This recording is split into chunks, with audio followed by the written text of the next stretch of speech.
Welcome to the 2-Month Review, the weekly podcast brought to you by Open Letter and 3%, in which we take a big-ass book, break it down section by section, bit by bit, talk about it, joke about it, have fun with it, analyze it, do whatever we do.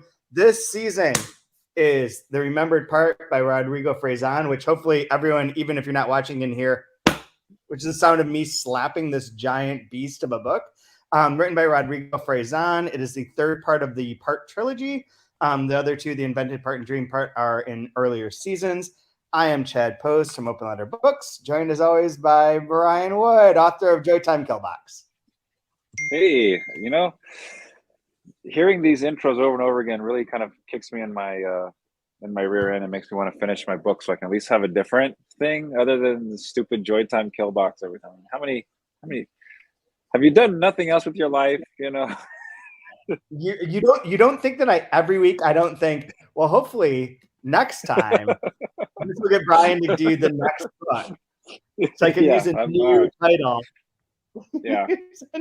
I feel like an ex-writer is what I feel like every time you say that. I'm a perennial next writer, so that's gotta be better. Next writer. Yeah. At least you wrote. At least you had to write. You had to write. Exactly. Yeah. How are you doing this week, Brian? Oh, not bad. Hanging in like everybody else. Are you still in Europe or are you back? I'm never coming back. Yeah, I'm still here. And in Latvia, and I actually have a few things I want to share before we get started. Sure. that might seem unrelated to this section of the book, but I think if you bear with me conceptually, they will end up being related to this section of the book, which for anyone's who's following along and hasn't read, we are up to page 563 for today. We're getting there. We're rounding that last turn. We're into that last quarter mile. I've been watching a lot of Fast and the Furious, so every quarter mile reference and or car metaphor you can thank for that movie franchise for implanting into my mind. But I just have to say, along those lines, I'm totally ride or die for Frazan. I will read him a quarter mile at a time, ride or die, all day or day, whatever. Anyways, I'm here in Latvia still, and yesterday I had the opportunity to meet someone who I want to make sure that everyone on the podcast is aware of, is Andre, who runs the blog The Untranslated, which if you don't know, Brian, you should. But The Untranslated is a review website that basically reviews very difficult books from 9 different languages. He reads them in 9 different languages. I don't think he's reviewed books from all 9 quite yet, but does read in 9 different languages. And they are the books that are like Frazan on steroids, like, the Finnegan's Wake of Mexico or of Croatia or whatever language he might be. The Croatian is not one of them, but German, Latvian, Russian, so on and so forth. And he lives here in Riga, so you had a chance to meet him. And we've been talking so much this season about what makes a book difficult. And one of the things that he said that was very interesting was that he likes to review these books and pay attention to these like mammoth, difficult, just the really, truly complex works of literature, ones that have invented languages, ones that have various structures that go well beyond what you consider like a normalized structure, because we have, as a culture, become so obsessed or just enthralled with the simplicity of things that these books would stop to exist because no one will pay attention to them. That the truly difficult, the truly ambitious, the truly ground, epoch changing, once in a lifetime sort of all in book will be hard to come by if nobody pays attention to it. And his definition of difficult, I think, would be a little bit different than what we've been talking about in regards to Frazan, but I thought that was a really interesting point, and sort of reinforces what we're trying to do here with 2-Month Review, even though I don't think what we're reading is quite on the same level as the sort of books that he's writing about, which I can't even, I can barely write, but he's writing about things that are barely comprehensible. So kudos. It's interesting because it talks about in this section too, the idea of reading, but it's rereading. and not enough people reread. And especially with difficult literature, it requires rereading, or it requires a future, as it talks in here, a future reader. And maybe that's what makes a book difficult, is that it requires a future reader to be reading it.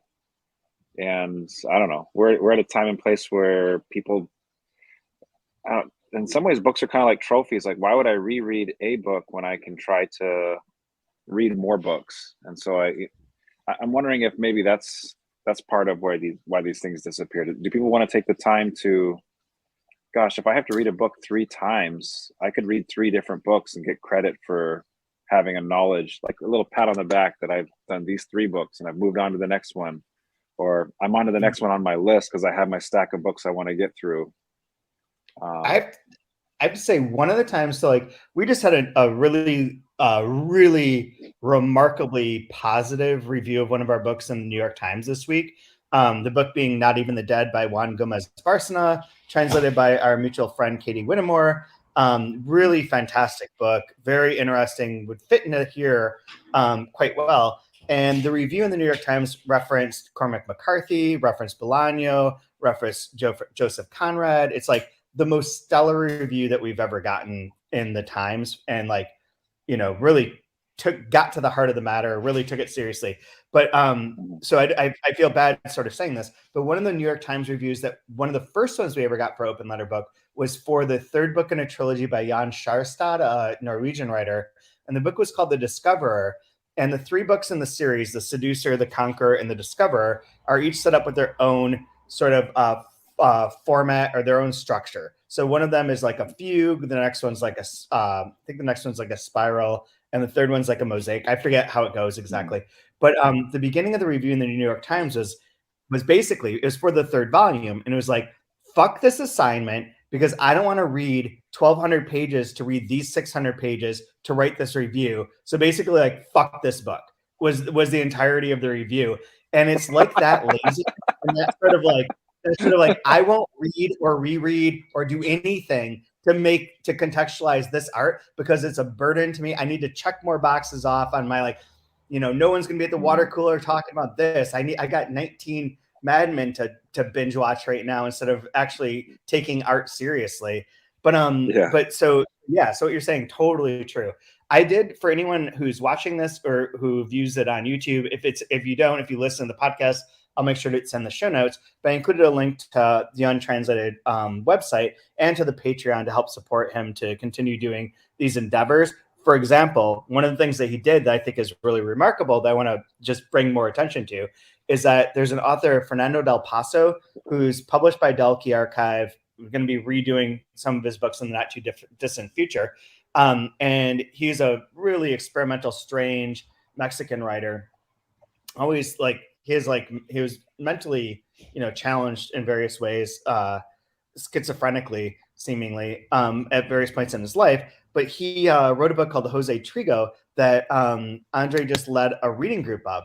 And Jose Trigo, every 3rd, 4th word is essentially an invented word in Mexican Spanish. And so he created a glossary that's like 300 and some pages long, trying to understand and explain all these inexplicably difficult words, which is just something he did for this book club. Took months and months and months, hours and hours and hours, and made that reading possible. And that's the sort of thing that I think is really valuable, and that we should be supporting as a culture and supporting as people who are interested in this kind of literature. Well, except there is a quote. There's a quote in this section that does say, "I don't have time to read books outside of my country." So. Speaking of country, there are so many gems in this section. This section is loaded. If you're assuming you're listening to this, you're a nerd about reading. You're probably a nerd about writing, and this is just a nerd out. This section is a complete, absolute deep dive, and just writers on writers on writers on readers, on meeting other writers, and then having to deal with readers. That's great. Sorry. Speaking of nations. And I think one of the other things that the section goes back to, that sort of circles back to one of our earlier conversations, is about how is the relationship with autofiction again. and with stories that were told and that are being retold. And to that end, I want to do one other segue from Andre and just tell you, like, this is a setup for a joke, but it does fit into this book, is that Andre also was saying, we were talking about being in Riga, and I was like, for a while it was pretty difficult because like I do love it now. I love Latvia. I think it's wonderful. I think it's great to be here. I think that everything's great. But like it is difficult because there's like a real wall. Like you Kaya, I know Kaya. There's like a lack of facial expressions in most interactions in normal life. And that is the commonality here. And so I was telling him like it's really hard for me to like, not have interactions. And he's like, oh, the thing is, like, he's like, there's two things. One is that if you say hi to someone at one point during the day, you never say hi to them again. So you can see them at the beginning of the day, you're like, hello, and then see them 10 hours later, do not acknowledge that you have not seen them for 10 hours. It is, you just go on with your day. And the other thing is that if you make eye contact and smile, it can be seen as aggressive, because smiling just for pleasantry or for like that sort of normal, secondary affirmation, that's not a normal part of life here. It is just that you laugh if things are funny, but you don't look at someone and say, like, so I've been going around like assaulting everyone in this town, like, stop. So after I saw him, I was walking home and I saw a sign, and it turns out that Riga FC, the football club, Riga FC, there's a bunch of football clubs in Riga, but Riga FC is a relatively new one from 2014, and they won their league or came in second last year. So they are playing in the Europa Conference League qualifying rounds to make the Europa Conference League, which for anyone who doesn't follow soccer, the big leagues have like a European competition for all of Europe called the Champions League. If you're good, if you're like, a good team from Spain or England or wherever, you get to play in that. And then if you're like Tottenham or someone else who sucks, like Liverpool, you play in like the Europa League, which is like second rate. This is the league way below that. This is the lowest of the European leagues, and they're trying to qualify for it. So it's not like the stakes are extraordinarily low. And it just so happens that they were playing Vikingdor from Iceland, from Reykjavik. So I went to the game to see like the last two major world capitals I've been to, Riga and Reykjavik, play each other in this like little clash. And I got seated my ticket was next to 4 Icelanders, and the Icelanders screamed over and over and over again. So the team from Reykjavik is Vikingdur, which we would generally pronounce Viking. They're Vikings, right? Vikings from Iceland. They screamed at the top of their lungs for 2 hours straight, Vikingdor, go Vikingdor. I could not stop laughing. Like, you sound like a hidden person. Gnome. Like, what are you doing? Like, that is the least intimidating yell I could ever imagine. Vikingdor. It's more of a war shriek than a war cry, huh? But Riga wins. So Riga wins 2-0. Riga wins handily. This is still like, who cares? It's the third league. They're playing Vikingdor, and they win, and nobody smiles. There's no emotion in any part of the leaving. There's nothing. And now I come to understand means that they're very happy. And the reason I bring these two things up is that as a segue into this, like we can go through the book, or we can jump to the two parts that are really, that I think are most of this point.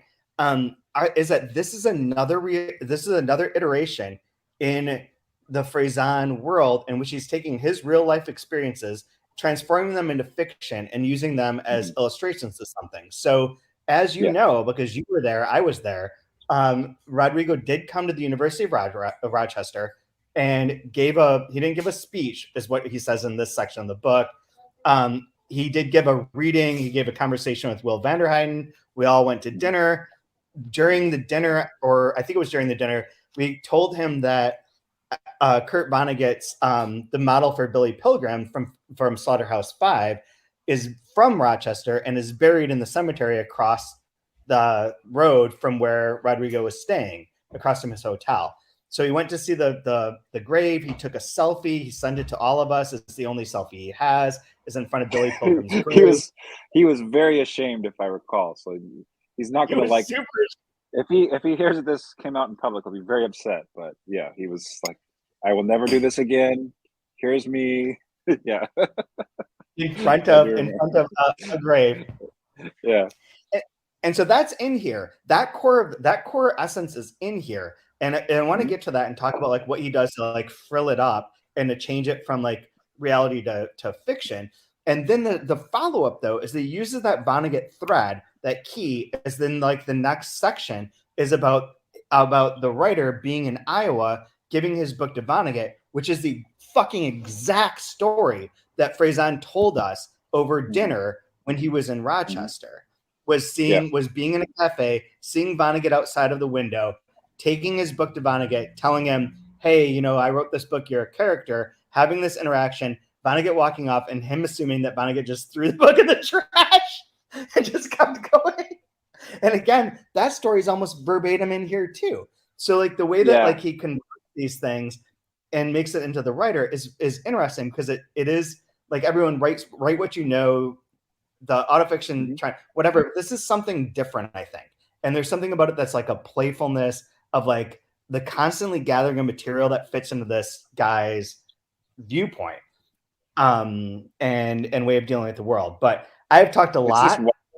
It's like this wild conglomerate, or it's like a beautiful terrazzo of just different gems and things that some like, hey, see these 100 rocks in here, 2 of them are real, and then the rest I've made up. I'm not telling you which ones are real or not, or which part, you know, but yeah, the names have not been changed to spare the innocent, but I'm not telling you.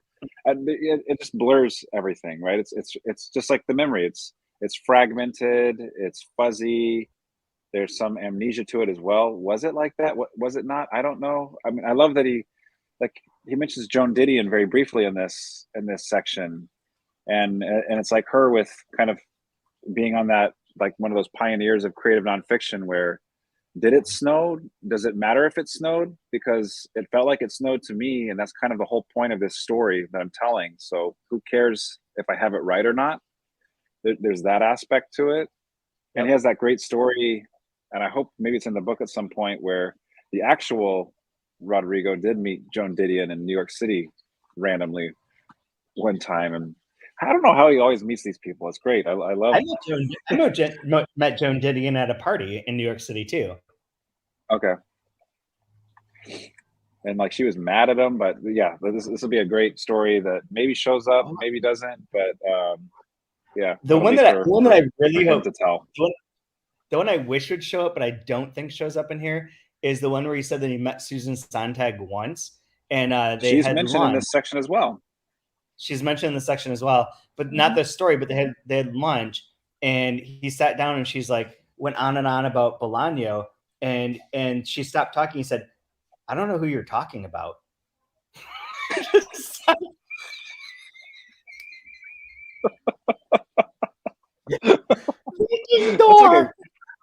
That's like a joke. It's like a punchline of a joke. Who are you? Who? That's fantastic. So good. Yeah, and Rodrigo actually on that tour, did he have a lecture at Cornell, or did he just want to see did he want to go there as a tourist to see the office? I don't think he went. I might be mixing this because he wanted to see. I think he wanted to see the office. He made a special trip just so he could go to the office of Nabokov, if I recall. But it doesn't matter. It's possible, but you know who I know did is Mikhail Shishkin, who is another one of our authors that came to Rochester and did do an event in Cornell and did go to the office.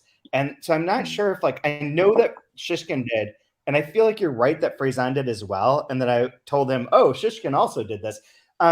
Which brings up a whole another point that I was going to make, is that in this section, we also have his breakdown of the stories in National Industry. So National Industry being the writer in the Remembered Parts first novel that was incredibly popular, which happened with Faison as well. He had a first book that was incredibly popular, novel and stories. Everyone loves it. It continues to be like a big deal. And in here, it breaks down those different stories. and every one of those stories is sort of a recursive bit where it's like, we've seen this. It's again the same things that we've seen over and over again. Again, it's made up, but again, it's like the stories I believe probably from that real book. Like everything's like sort of nested. And like we talk a lot about like metafictional elements. And this is one where I want to say like it really is recursive, where it's just like recursive being more of like the looking at the shape of the broccoli and the shape of the broccoli within the broccoli within the broccoli within the broccoli, where it gets the Matryoshka sort of vibe of it, where it just keeps repeating these things backwards and backwards and backwards, almost like trying to find that original bit, the original moment, which in this book is his potential drowning as a child, where he becomes a writer. And that being like the thing that then spurns everything else, and everything's sort of like just a replica of this initial ideas. But I thought that part was great too. Overall, this section was wonderful. And you tell me what parts you like, because I've gone on and on. Sure. I want to kick off a discussion, if you don't mind. There is the part where it talks about having to speak about your work in public and giving public readings, and how it's basically, I don't have the quote in front of me, but it's basically like the perfect tropism for disaster, I think is what a reading basically is. I've attended a lot of readings. I've given a few myself. I know you have done gone to a tremendous amount more readings. What are some disastrous encounters? What are some disastrous moments that you can think of from any of the readings? So the section's around like 497. It says alone / in public. Do you have any that you remember as far as how terrible it is to take something private, like being a writer, and then putting it into the public and having a discourse about it? That part is really bad. The two things I was thinking of is like, one, they were both with the same author, Curtis White. I once scheduled a reading for him on Super Bowl Sunday without realizing it. And nobody came. Okay. That was a good one. He also did a reading in Seattle at Elliott Bay, I believe. And one person showed up, and it was a homeless person who complained that he was talking too loud. Those are extremes. Yeah. So here's this one quote says, and yes, if you think about it, there may be no greater form of humiliation for a writer or any artist than finding himself obliged to explain live and in person, as if defending a terrible crime before a court, what he does and what he did and what he hoped to do in private. I recall when Farzan was giving his reading, there was I think it was a writing student, or the young writer or whatever, asked like, how do you write your books? There's this complex structure that's going on, and like kind of like going on and on and on. I don't know, you want to impress somebody, so you try to like formulate your question as really, rather than just say what you want to ask, you use all these 10-cent words and try to sound fancy in literary terms. So he asked this long question, and I think Rodrigo's answer was something like, I open up Microsoft Word, and then I just kind of start writing in there, and I just kind of put some paragraphs together, and then I save it, and I'll come back to it and add to it, and then that's that. Yeah. He gives like I don't want to explain this. I don't want to get into this. I don't. It was like the funniest. It took me everything not to just start laughing. Like, it was such a great answer.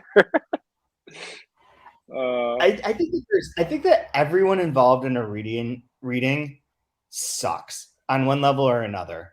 This sucks is maybe too harsh a word. Everyone's thing is flawed. So why are people there? Like, why are people attending the reading? And what are they expecting to get out of it? What do they want to get out of it? And then when they start asking questions, or quote unquote questions, because 90% of them are never questions, what are they doing? And then for the Well, I reader, know what I'm.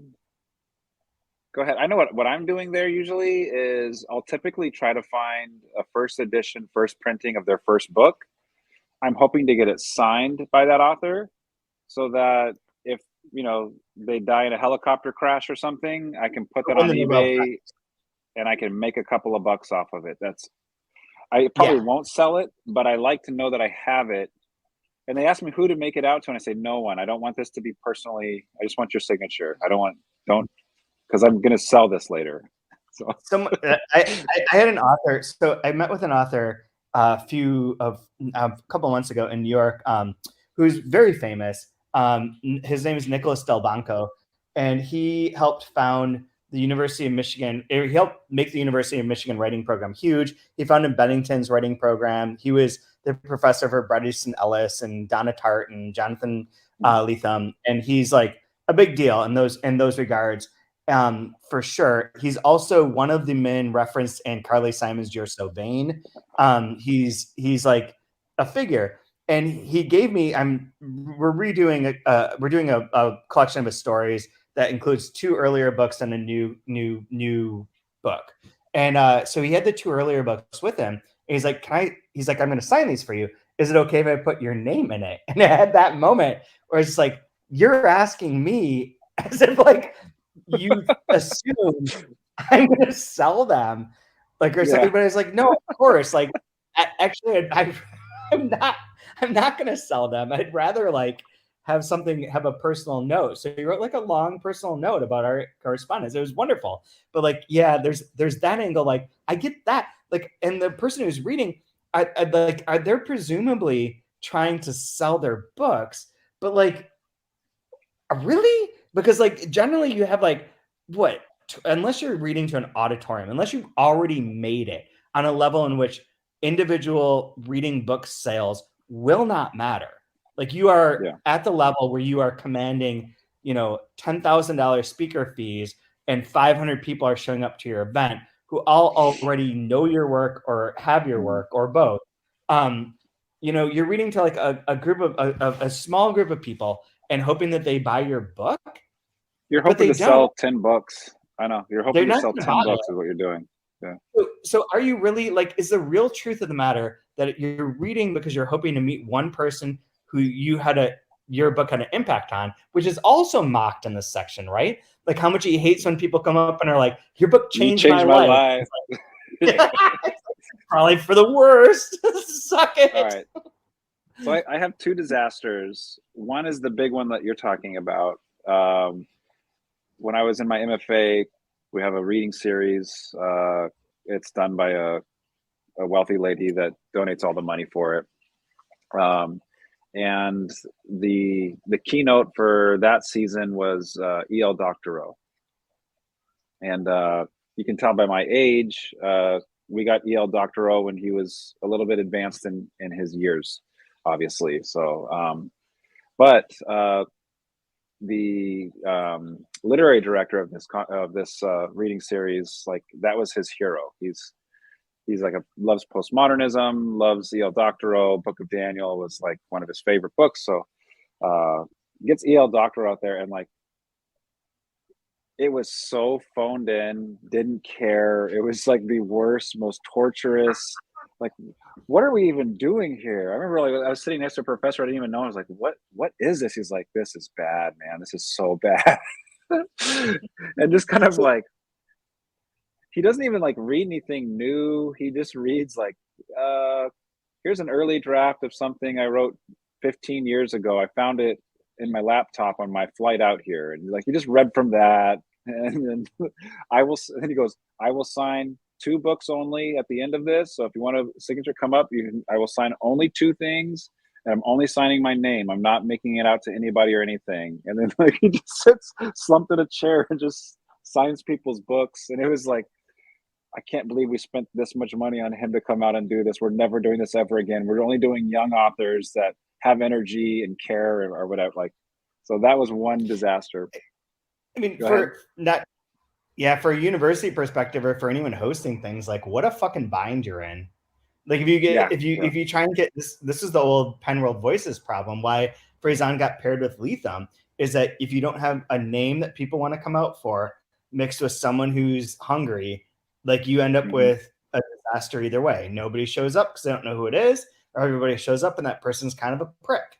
Not to generalize grossly about every author, but I don't know. Related, just to interject for 1 second. Going back to Andre, he talked about being in academia and going to a conference, and he was like, the big keynote was going to be this American professor flew over to wherever they were, going to give this amazing keynote. Everyone was so excited. And he's like, and they got there and all they did was talk about, like, make jokes about what they ate on their flight and like how boring it was and like all these things, and didn't really give us presentation. I was like, oh shit, I wonder if I ever flew to there and gave a presentation, because that sounds like what I would have done. Sounds like exactly like what you would do, actually.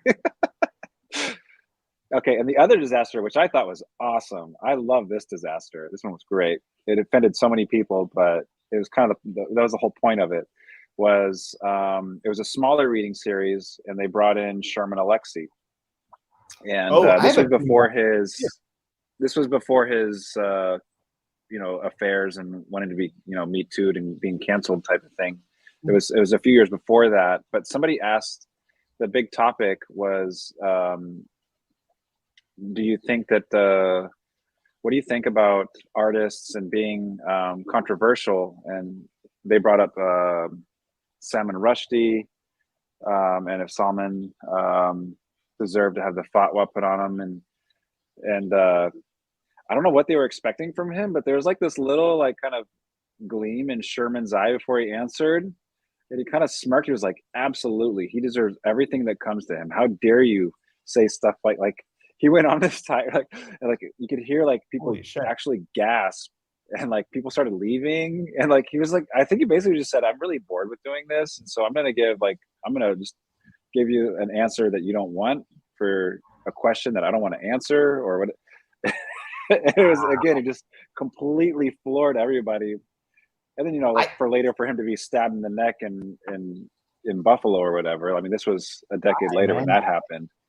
But yeah, like holy cow, like that one was just not what anybody expected. Sherman Alexie gave a reading at Illinois State University when I was there for Delkey, and there was a woman who was there. There's like a reception afterwards, I believe. Yeah, it would have had to be afterwards. I was hanging out at the reception, talked to him, and this woman came, and she was very, let's say, scantily clad. And I was like, "Oh, are you like, what are you here for?" Blah blah blah. And she's like, "Well, I'm here to fuck Sherman Alexie." And it's like, oh, okay.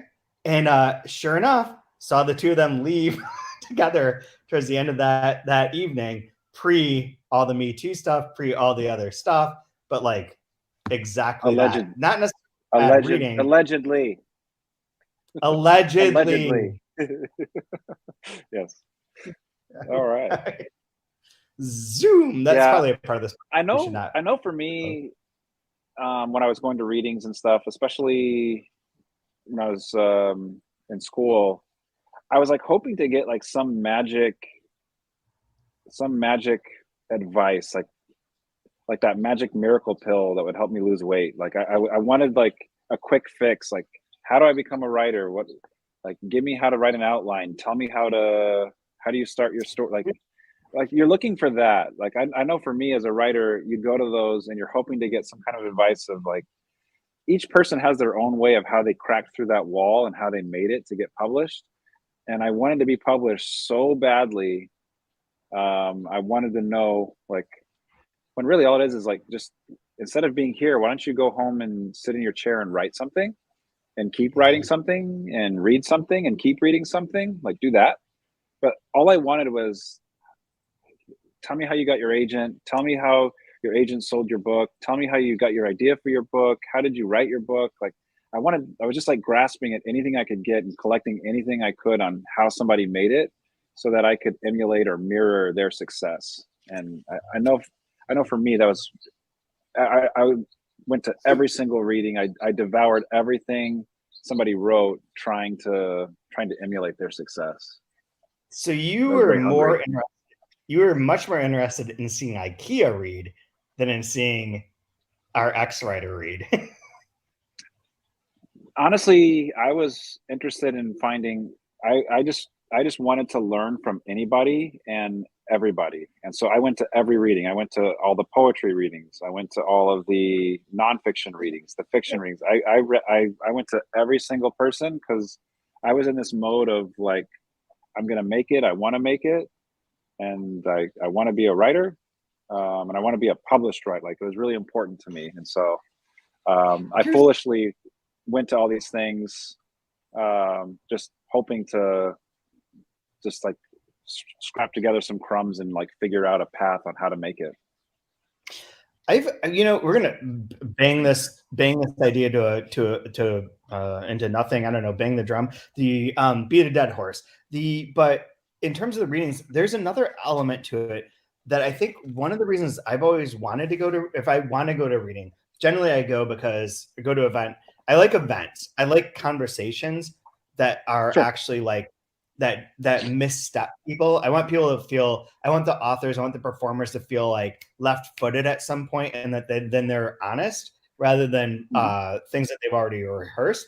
And on the exact opposite side, I want a spectacle. I want to see someone perform for me and Sure. entertain me.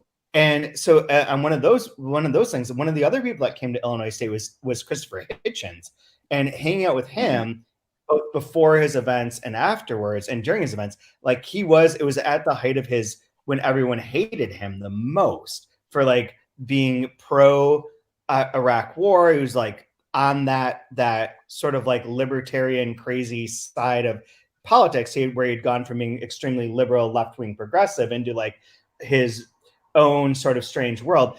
And he Did he have a gave column? Was he in Esquire? What's that? Was he writing for Esquire when He had been writing for The Nation, and the Nation? Sorry, and okay. he had been fired from The Nation like right then. And Okay. I mean, he loves a lot of books that I love. He's passed away now, obviously, but he was like, gave a performance. And in some ways, like, if writers were more like I'd go see a band because I want to see the performance.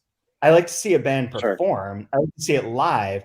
And there's something dynamic and interesting about that I don't think readings ever really naturally capture. And instead, there's like this fraught entanglement between audience and performer that's very different in the world of music and very different in the world of like comedy, which are the two ones that come to mind as kind of parallel. Say something, stand for something, and be unapologetic about it. In some and do ways. your thing. Do your fucking thing. Which you don't have that much anymore. Like a feminist, like when we were reading Versioning, right? Like, I would want to go to one of her readings, and I'd want to hear how she answers questions, right? It's the same way like with like Camille Paglia, like within feminism with like Camille Paglia, where she's like kind of not very popular because she says things that people don't like. How dare you try to change pronouns? Who do you think you are? Like, whoa, you're not supposed to say that. That's not in line with, right? Like that kind of stuff. It's very it kind of makes your hair stand up, and that's, you're going to pay attention to that. And it doesn't have to be controversial, but no, yeah, perform. yeah. I think it's why, like, I finished reading Catherine Lacey's biography of X, which is about, if you don't know this book, Brian, it's pretty interesting. I mean, I don't want to be disparaging of it, but I also don't want to say that it's a great, amazing book, because I think it's like pretty middle. But it's an interesting book in which a woman has been married to this character who's essentially like a performance artist who goes through a variety of different like names, like looks, styles, and is very Kathy Acker is a character in it. Bowie's a character in it. It's very much that sort of vibe. And the telling of that and the reliance upon performance rather than art. Like the art itself is bullshit, but the performance of it is what's interesting. Is one of the messages of the book. I think that's pretty. I mean, I think that's different than what Freysan's talking about in here, but I think that's maybe more of where my appeal is. Anyways, we should get back onto the book to some degree. Well, we'll finish. We'll finish this with this here on page 501. With national industry in his hand, that the humiliations inflicted on writers away from their desk revolved around various recurrent situations worth putting on a multiple choice test. A, that nobody shows up at the venue. B, discovering without prior warning that you were participating on a panel with a colleague you'd always hated. C, that the only people at the event were people you didn't want to see for anything in the world. D, there'd be some kind of lunatic that tells you that this book, quote, changed my life. E, the person presenting and or interviewing you hadn't read the book. Or to your face confused you with another writer. F, that the writer was drunk to the point of vomiting or nervous to the point of nausea and ended up behaving in a very inappropriate way. That's so good. So it's so good. This part is just wonderful. Like, he is firing on all cylinders. God, I don't even know where to go from here. I do have more notes. I really like the part right after this, though, where he starts braiding together Nabokov, Dunn, talking about Dunn and time, and the that kind of like postmodernist fragmentation of time, and then the way he's doing that with Nabokov, Dunn, and then later with Vonnegut, I thought was just really brilliant in this section. And like the time thing, we talked about this for a second before we got started, and I forget exactly what it was you said, but with the time thing, I think is really interesting because these books operate outside of time. Like if you want to create a time, and you can create a plot line, I suppose, but essentially this could be this entire trilogy could be the moment, all within the mind of the writer, at the moment where he's burning Ardor in the desert in Mexico, remembering everything else, like a snow globe situation, where I mean, it's not. It could be like in some ways, but like it is because it's memory, and because memory is fallible, and because memory is absolute in terms of like reconstructing and allowing you to tell narrative through your memory that are false, that designed to create a structure. All of these books sort of fit into like the telling of the past, even with the invented part. Like, it's trying to invent a moment, but it's inventing a moment that then becomes the thing that's remembered, and that was a dream. Like, that interplay is such a brilliant three-part structure, and three little components of creation and of writing and of everything, that you can reconfigure them over and over and over and over again, and use the same little tiny plot and have that be this huge gigantic thing. So like everything, when you're talking about time, there is no time in this book. The time doesn't matter. Time doesn't progress. Yeah. It's like different moments of past times, future potential times, imagined times, written times. There's no time here whatsoever. And so it does have that kind of Vonnegut aspect to it, of the living all moments at once, which reminds me of Invented Part, with all 7 sections being written simultaneously, and kind of occurring simultaneously. But this also, like, that it is disconnected from like a traditional sense of time, especially within like traditional sense of contemporary literature. Yeah, I like too that he also weaved in Borges into that part as well. It kind of, one of my favorite stories by Borges was, I think it's called The Secret Miracle, where it's someone's facing a firing squad, and the moment before the writer is going to die, he's given this gift where time stops and he can write and rewrite and rewrite and rewrite and have the perfect piece, and then bang, the story ends. Like it's, which I thought, like, that idea of time, and time's only going one direction, but we can remember as we're vaulted forward. It was my favorite is the really great. My favorite is the Fune story, in which the kid can't forget anything, which ties really much into this too. Which I remember reading that in college and being like, holy shit, this is the worst thing that could happen to you in your life.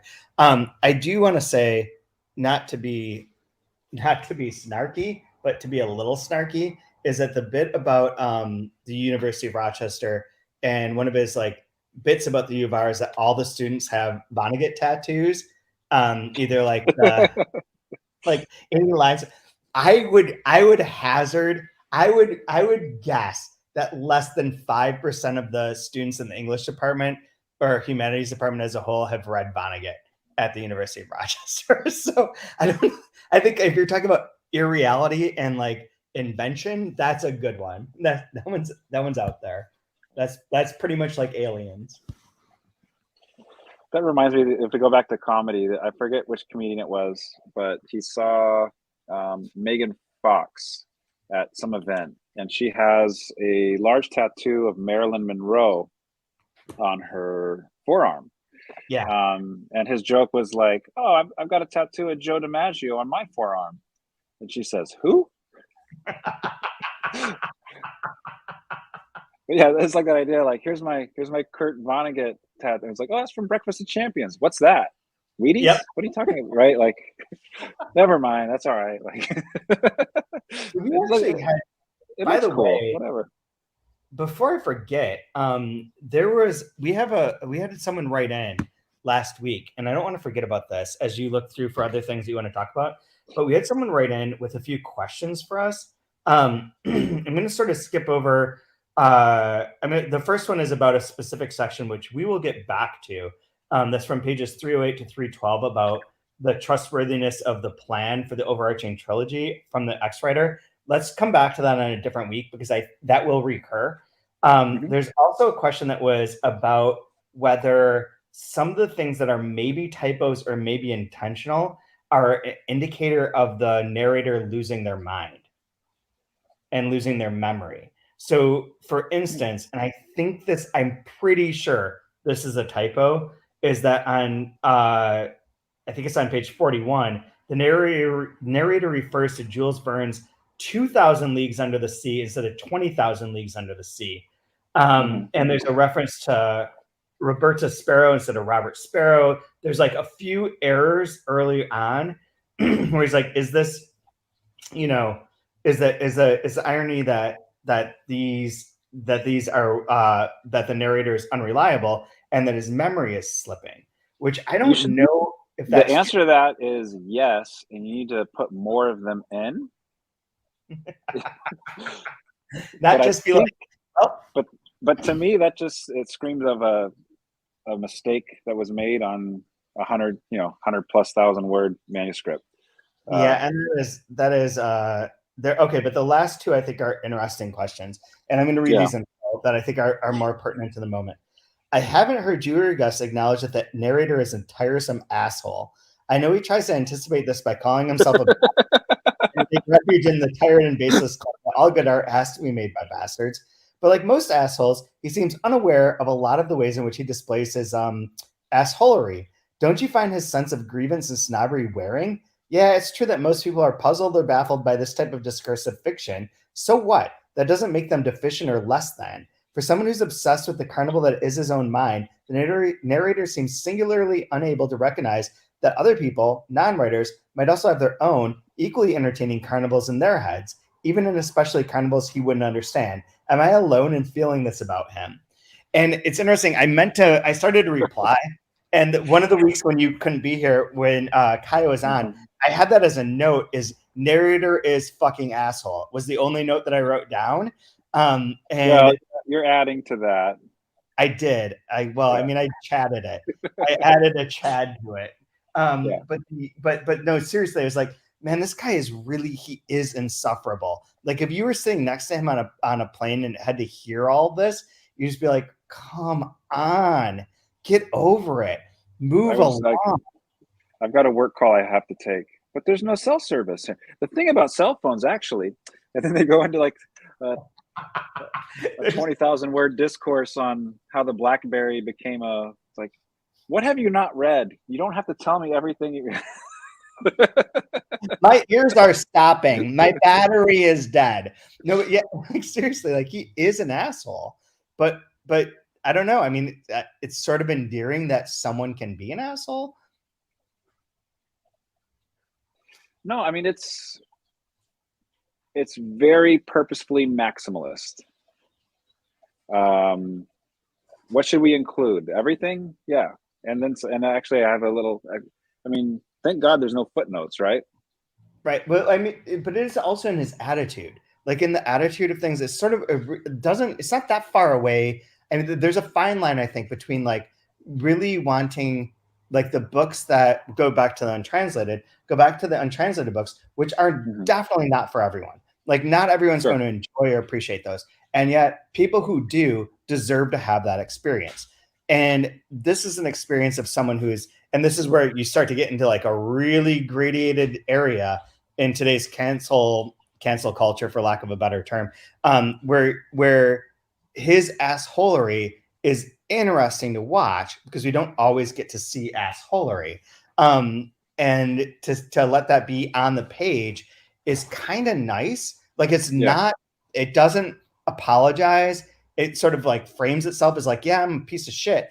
Like here's my piece of shitness, and that's what it is. But it's kind of refreshing to actually let that be. In some ways, though, I get. I think it becomes a question of proportion. Because I remember when we were reading Ducks Newburyport, like by about page 500, 600, it's like okay, like I get it already. The world Spoiler alert. It's a very scary place, and it's dangerous, and it sucks, and like okay, we're doing it again. And here's another 100 pages. We just did this 100 pages ago. All right, we're doing it again, and like, but maybe that's the point of it, right? Like, because it goes on and on and on and on. But I think he was also the person who wrote these questions also just put in a comment that you're gonna love. I think they're referring less to the even the part of it, but just that simply like his viewpoint is like being, he would be an asshole, not just tiresome, but would be like someone you're like, what a prick. Like that guy's such a prick. And it would be the same if it was someone who's like someone who, I don't know, went on about how awesome Fast and the Furious movies were and never talked about anything else. You'd be like, that guy's a prick.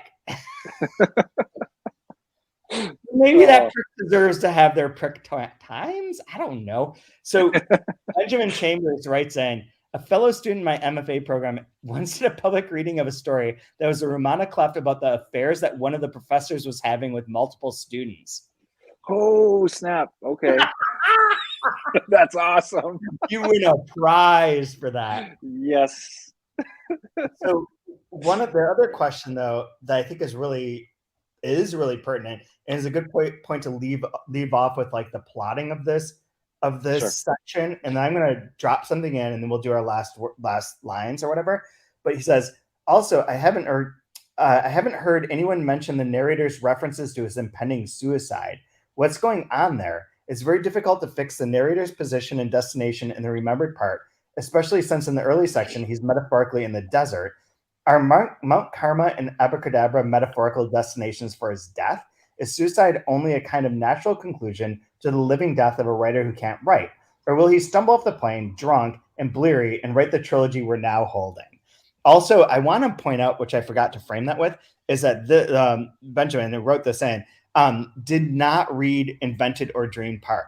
Just took the advice of episode 1 and started with this book. That's pretty rad. I like that.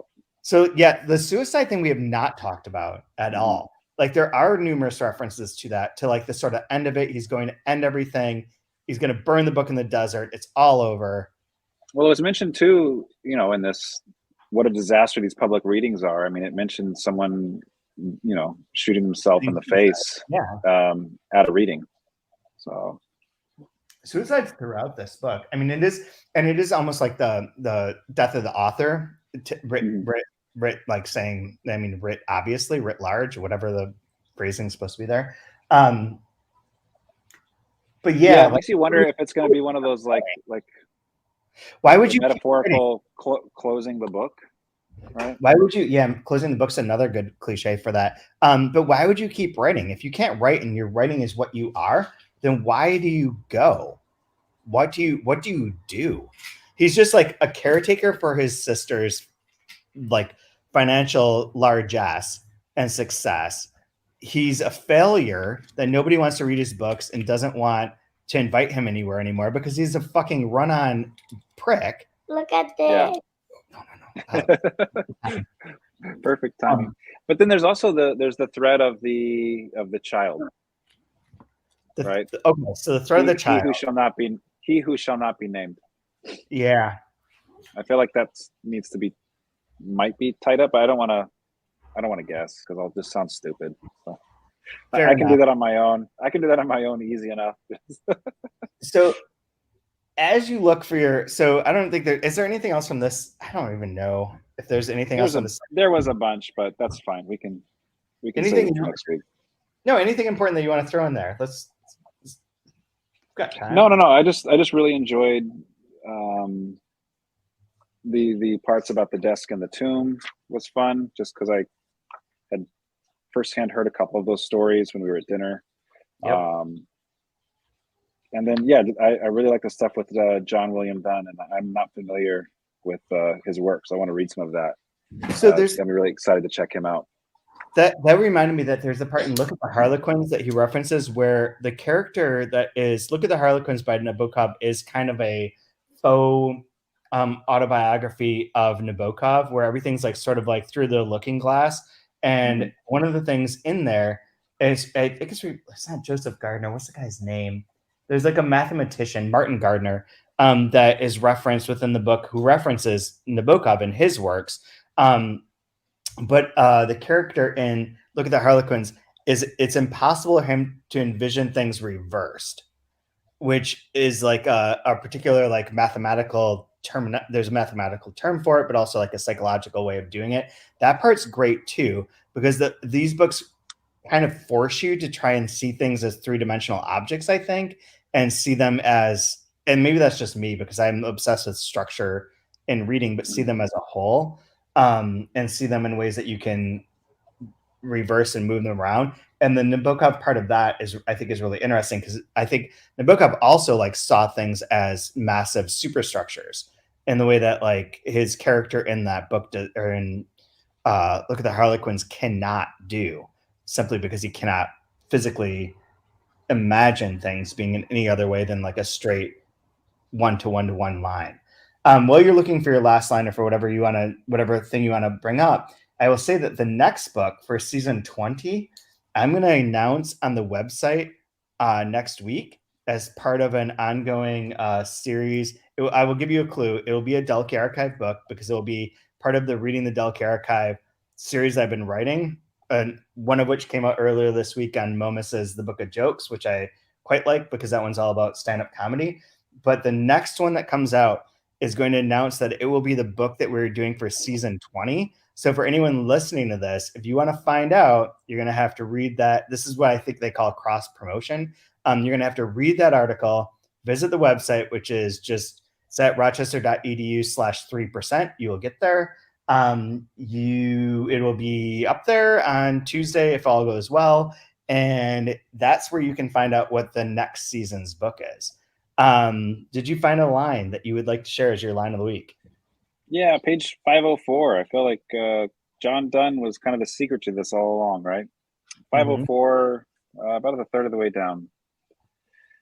And that all of this, the combination of inventions and dreams and memories, was only experienceable and possible to perceive and to see with eyes closed, sleeping yet so conscious of other things. Love it. Love it. Mine is from the very beginning of the section that we read, page 492. And this is from Uncle Hey Walrus. Hey, Uncle Uncle Hey Walrus. Now I'm not sure. Like, I'm so uncertain of myself. It starts with Uncle. You got Uncle Hey Walrus says, I am there. He's talking about listening to the Beatles make the Beatles. And he says, I am there. And obviously, it's not the best background music for a psychotic. Okay. I love that. I love that. And we didn't get to talk about cocaine, which is the other thing I wanted to talk about. Not as like a drug I've ever done, but like simply because it's like one of those that's like legendary for like creative, like juice, and that's how it's used in this book a lot. And there's so many good parts about like the writer becoming addicted to cocaine, or not addicted, but using cocaine, and various people not needing cocaine because they already have so many ideas in their head that they don't need that. I think that part's fun. I think this section was wonderful.